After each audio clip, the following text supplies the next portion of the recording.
Raiko Kunstmuru väljaku ääres seisame teine päev ja teise päeva esimesed treeningud kogunevad Janari ja Taneli poisid. Sinu nägu on rõõmsam kui nädalapäevad varem. Jah, töö on lõpuks pihta hakanud ja mitte ainult minul, kindlasti treeneritel, kogu klubil ja lastel, ma arvan samamoodi. Et suur rõõm, et saame taas normaalset trenni teha. Esimene päev on selja taga. Kuidas see läks?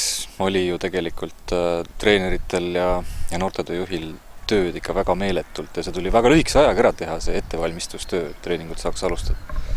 Jah, võib-olla ühelt poolt natukene ootamatult nii ruttu anti see võimalus, teiselt poolt võin juba öelda, et nädalapäevi varem me hakkasime sellega pihta, et juhul kui treeningutele võib naasta, käisime läbi erinevad stsenaariumid, tegime ajurünnakuid, aga viimane periood sellest oli väga detailne, et siis olid juba reeglid ja asjad teada, mida peame arvestama ja sai korralikud ajurünnakud tehtud ja eilset päeva nüüd tagantjärgi analüüsides, siis kõik läks väga sujuvalt ja mõnusalt, et kõik need detailid või sellised kitsaskohad, mida me võib-olla ette nägime, siis need suutsime nagu ennetada ja töö sujus väga ilusti.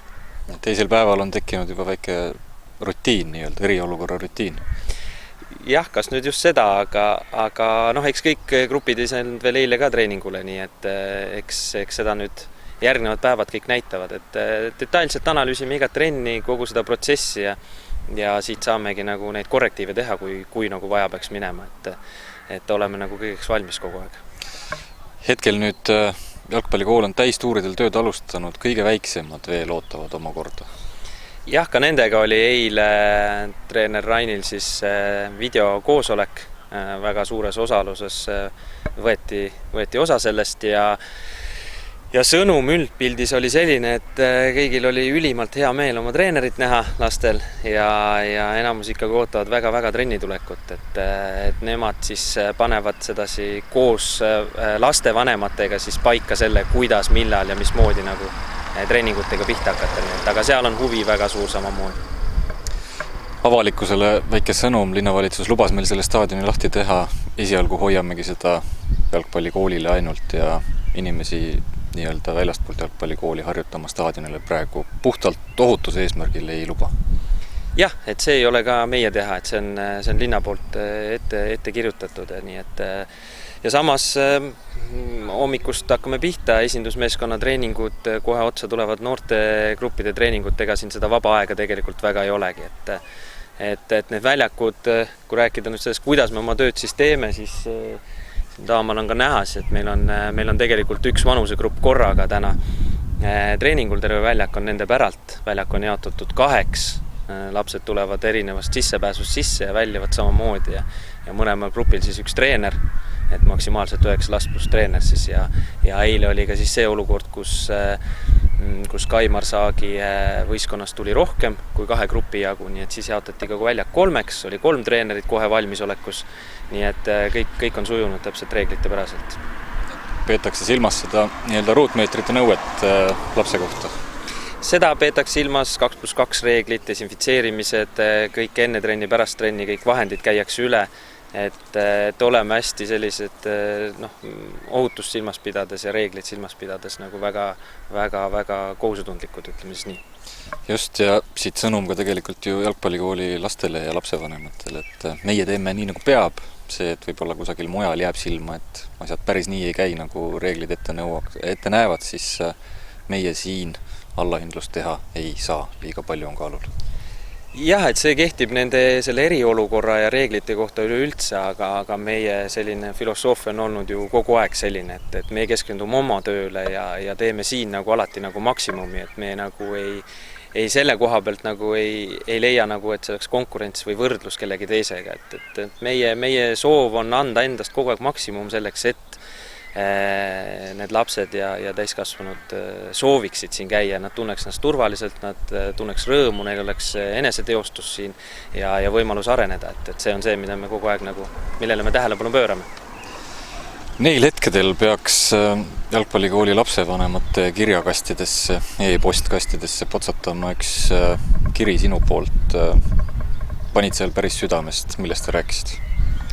kõigepealt tundsin rõõmu sellest, et me tagasi sellises töörütmis oleme, et veel natukene teises võtmes, et päris kõike teha ei saa, mida treenerid tahaks ja mida lapsed teha tahaks. Ehk et kontaktset mängu ja sellist asja, aga palliga tutvust ja tehnikat ja kõike seda saab teha, nii et selle üle on nagu suurim hea meel. Ka see, et treenerid on tagasi sellel tööl ja sellel tegevusel, mida nad tõesti naudivad ja soovivad teha.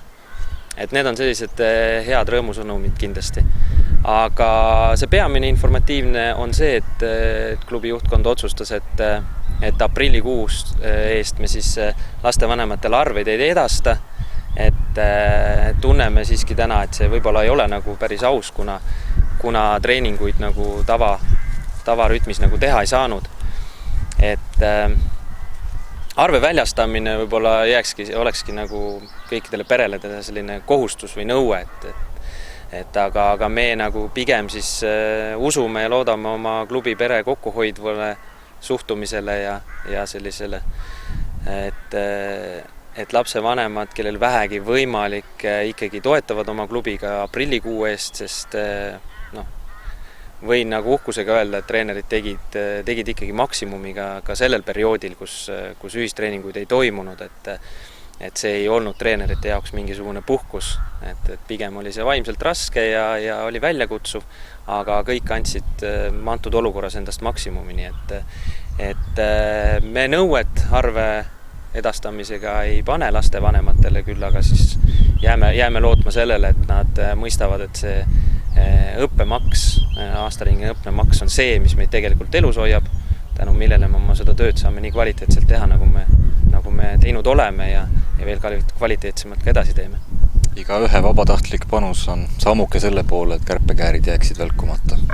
Jah, oleme kogu treenerkonnaga selle asja nagu läbi arutanud ja kõik teavad, mis endaga kaasa toob, kui meil 1 kuu õppemaksu jääb nagu saamata. Kõik on aktsepteerinud seda, mõistavad seda olukorda, meeldiv see kellegi jaoks otse loomulikult ei ole. Et jah, iga ühe väike panus annab kokku selle, et me saame täpselt nii tööd jätkata, nagu me siiani teinud oleme. Aitäh, Raiko, ja katsume siis normaalses rütmis jälle tööle ja hingama hakata. Jah, et oleme hoitud terved ja teeme sporti.